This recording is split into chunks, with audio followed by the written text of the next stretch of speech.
Good evening, Prime Minister. My name is Teh Siong Sheng. I'm a third-year student from Nanyang Technological University, majoring in biological sciences. I think 1.5 years ago when you were in NTU, I also threw you a question, and I like your answer. Anyway, now I have another question since the GE is coming. Let's say, in a scenario which is highly unlikely, that yourself, Minister Mentor, SM Goh, Teo Chee Hian, and Mr. Wong Kan Seng all sat on the same plane. And let's say the plane didn't land. Yes. Who do you think in your current cabinet is the most capable person to take over you as Prime Minister?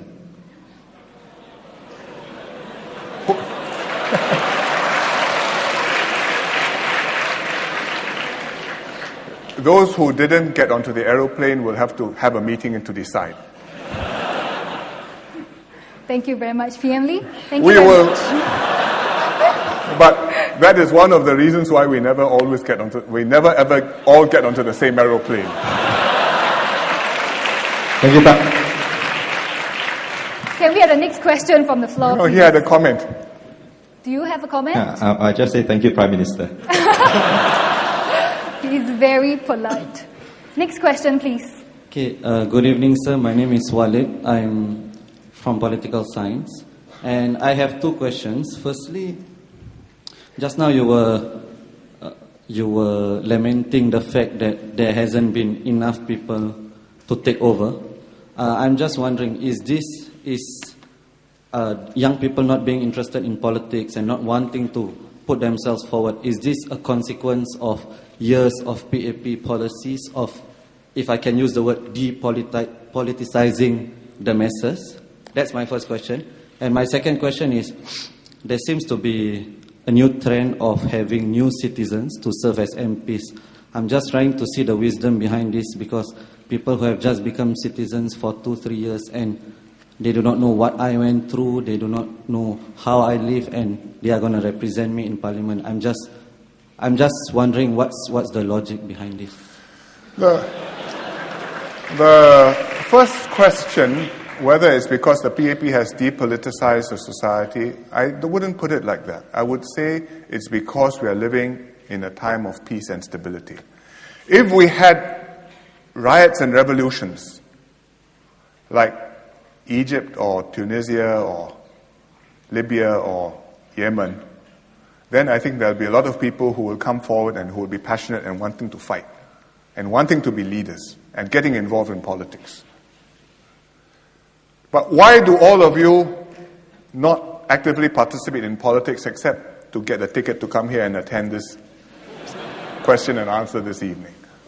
Because we've created a stable environment where you have many other things to do with your lives, and the running of the country is in good hands, you think, and can be left to others to take care of. So that makes it difficult for us that makes it harder for young people to want to go in and say, I'm going to devote my life to politics. There will be some. But for most people, they'll say, I'd like to be a lawyer, I'd like to be an engineer, I'd like to be a doctor, I'd like to be an accountant, I'd like to be a professor. I better say that I'm in NUS. But I'd like to go into politics. Not that many. That's a reality. The other reason why it is difficult for us to get young people to come into politics is because once you've gone into the private sector and pursued your careers, it's very hard to switch and come in and do a government-type job. Not just to become a minister. Even to enter a government department and be a government civil servant, it's very hard to do. We try hard to recruit civil servants mid-career. We recruit you when you are young. We try and recruit you when you are not so young, but have some experience.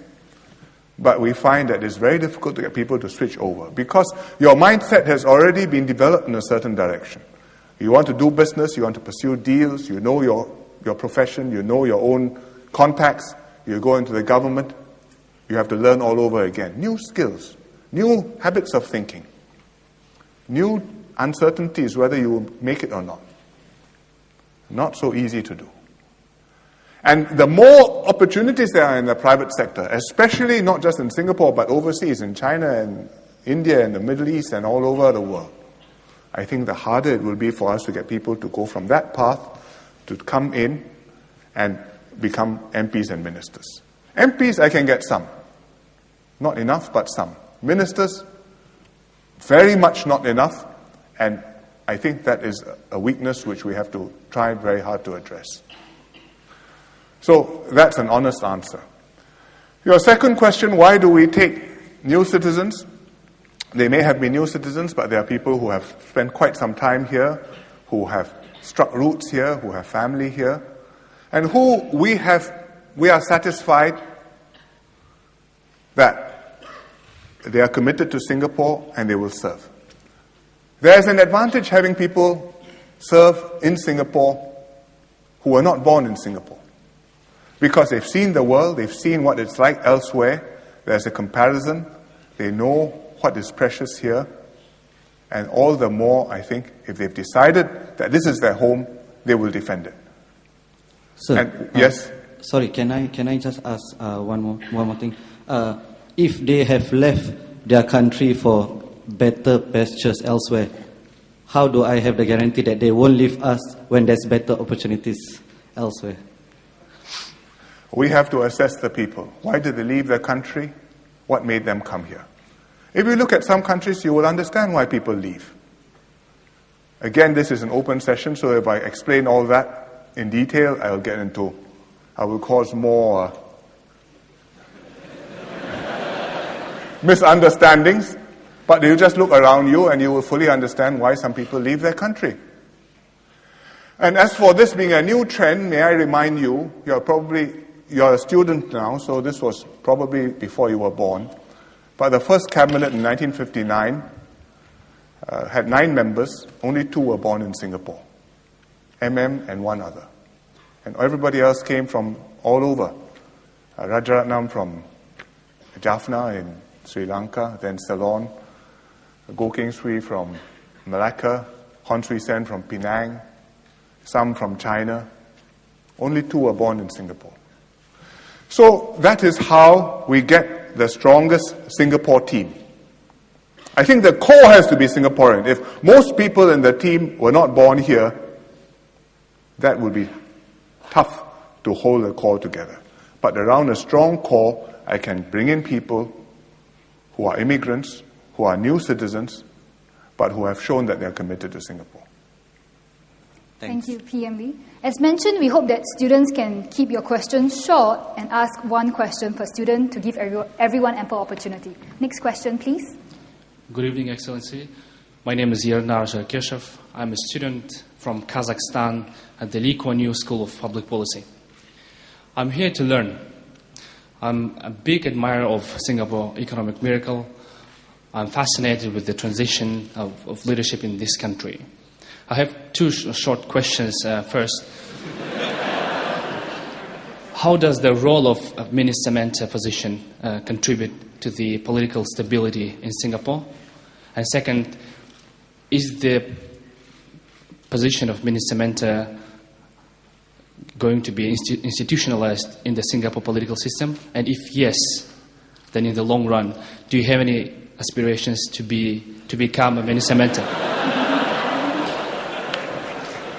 First, there's only one Minister Mentor. You can give him any title you like. He's Mr. Lee Kuan Yew, and he's unique. And his role and his contribution is also unique. How does it contribute to stability? I think as far as running the government is concerned, he's not running the government. My team is running the government.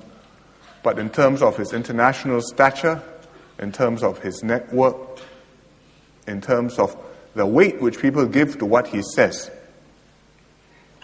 I think he's a very precious resource. You just look at his most recent trip. He went to Taiwan. He met all of the people in Taiwan. He came back. He went via Hong Kong, went to Shenzhen, met the party secretary in Shenzhen at 87 years old. Everybody met him. Not for old time's sake, but because they valued his ideas. They wanted to bounce ideas off him. And because they have high respect for him, they have high respect for Singapore. Both sides of the straits and many parts of the world. And I think that's something valuable which we should keep for as long as MM is able to contribute. But there will not be another MM, and I will not be an MM. Thank you very much.